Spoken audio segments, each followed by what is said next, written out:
Ladies and gentlemen, boys and girls, it is once again your favorite day of the week. I'm sure you saw that Northeast Outdoors posted a video on YouTube notification and came running right here. But for the people who are new here, I'm Zach. This is Northeast Outdoors. Welcome. Today, I'm gonna be doing a how to catch crappie tutorial. Because it's actually pretty tough to find these guys sometimes, and helps to have a decent tutorial, and I'm just gonna show you the way I do it. Okay, step one. You don't wanna actually find a pond that has crappie in it. You can look up on different websites, especially in Maine. They'll give you a whole list of species. Or if you just have a place that you caught crappie in before, just make sure there's crappie in the place, because if there's no crappie, it's gonna be pretty tough to find them in the pond you're in. Now, step two, you're gonna wanna find the deepest part in that place, whatever pond you're fishing. The only exception is if it's like going past 60, 70, 80. I usually find in ponds like that where they have like 100-foot basin or so, like sometimes they'll be all the way in that basin 100 feet, but usually the most I'll find them in is 60 to 70. But you wanna go, I'm in a 30-foot pond right now. I'm at the deepest part in that 30-foot pond, so it's 30 feet right below me.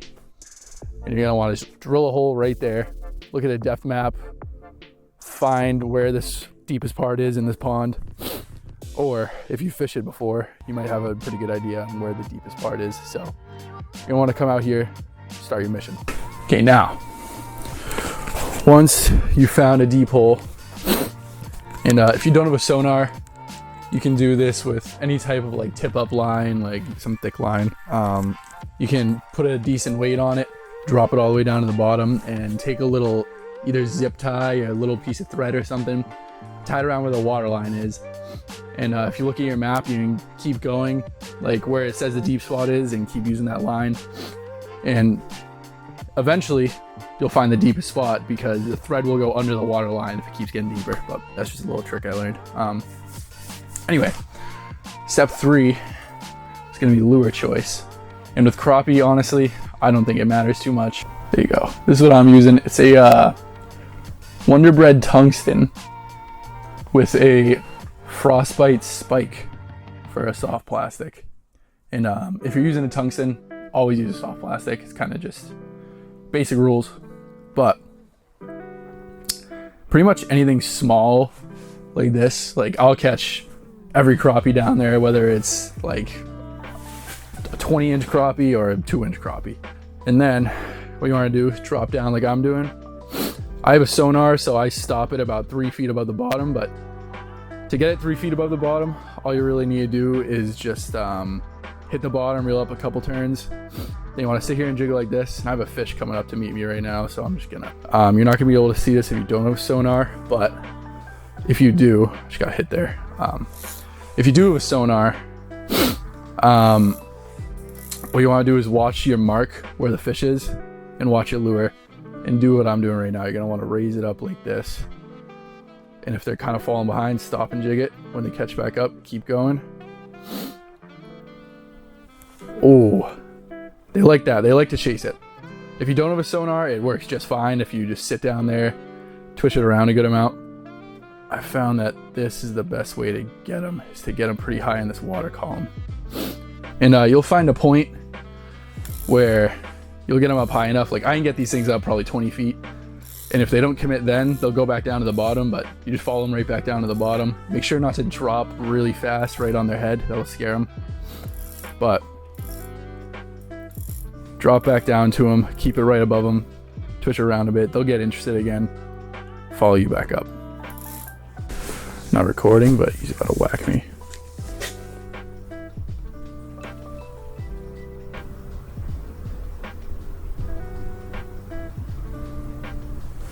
There we go.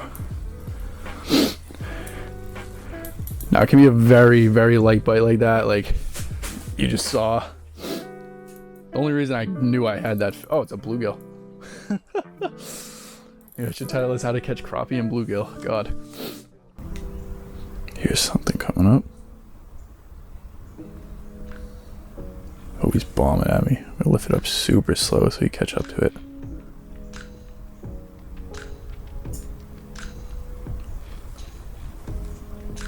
Right there.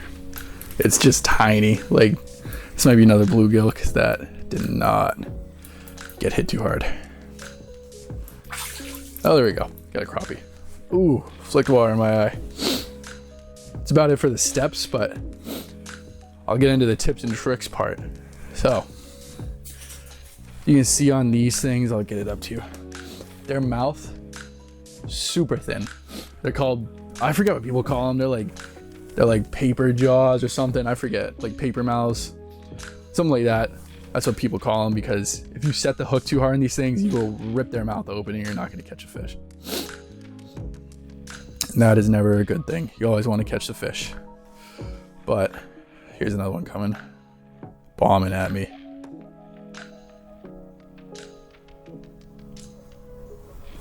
Right there. That's a better one. Oh, came right out. That too, you don't want to reel them up too fast. Same thing will happen. It'll pop right out of their mouth and you're not going to catch a fish. That always sucks. I don't know if I said this already, but the reason I'm lifting up my rod like that, I want them to follow it as much as they can, get them higher up in the water columns. Usually, I don't know what it is, but usually if you get them pretty high up off the bottom, you'll have a better chance of them eating it. And so the more you can do that, the more likelihood you'll have of getting a fish on the ice. Here we go, got one on me. I'm gonna leave it right here this time, see if they like it a bit more like that. Got a couple coming up actually. There we go. That's a pretty good one. Damn. Keep coming off now. One way you can kind of negate that, use some of the treble hooks. The single hook tungsten, it works great for catching everything, but if you get like a really small kind of lipless crank or something, or I forget what they're called. I can show it later in this video, but anything that's just like small like this tungsten but has a treble, it'll work good.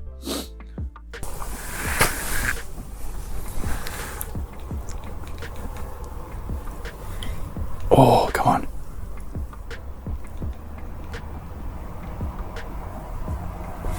Bang, there we go. And get them up nice and slow. I don't know why all these fish have been coming off. Maybe they just aren't taking it in all the way or something. That's a nice one. Ah, there we go. Decent little guy. Look at that. Choked it. We got like 6 more down here. Let's see if I can't get down.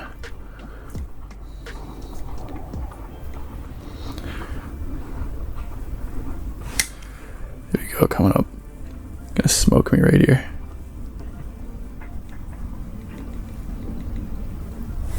There we go. Oh, it came off. I don't know what's up with these things right now.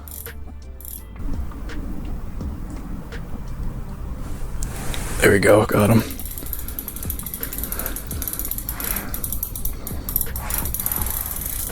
Oh, nice one right there. About the same size almost. Beautiful fish, man. One other thing you can do for these crappie, you can put down, if you don't know exactly where they are, put down some tip ups with some night crawlers over the basin, or some small shiners work really good. That way you can find like where the best hole is, then take the tip up out of there, jig in there, you'll catch a good amount of them. Other thing I do sometimes, if I'm on a good hole already, I'll take another tungsten or something with a treble, put it down kind of to where I can see them suspending, and I'll dead stick it right next to me while I jig. And a lot of times you'll get them to come up to your jig and they'll see your dead stick and they'll move over and take that. It's a good way to catch the finicky ones. So I think I'm gonna end it there. I had a whole video segment after that of pin hunting. I'm either gonna post that later, I'm gonna scrap it, but I'm not so sure yet. But I just kind of wanted the how-to to stand alone, and I figured I'd just make a different outro for the how-to, so I can just post that by itself, because I don't want that to be like some 25-minute video that's like 2 different videos put together. That'd be weird. But yeah, thank you guys for watching. I appreciate it. I think we hit 620 today, 620 subscribers. So almost 2,000, we're getting there. I appreciate everybody who hits that subscribe button, everybody who watches, comments, likes, appreciate it all. And thank you guys for coming along with me. Yeah, I'll see you on the next one.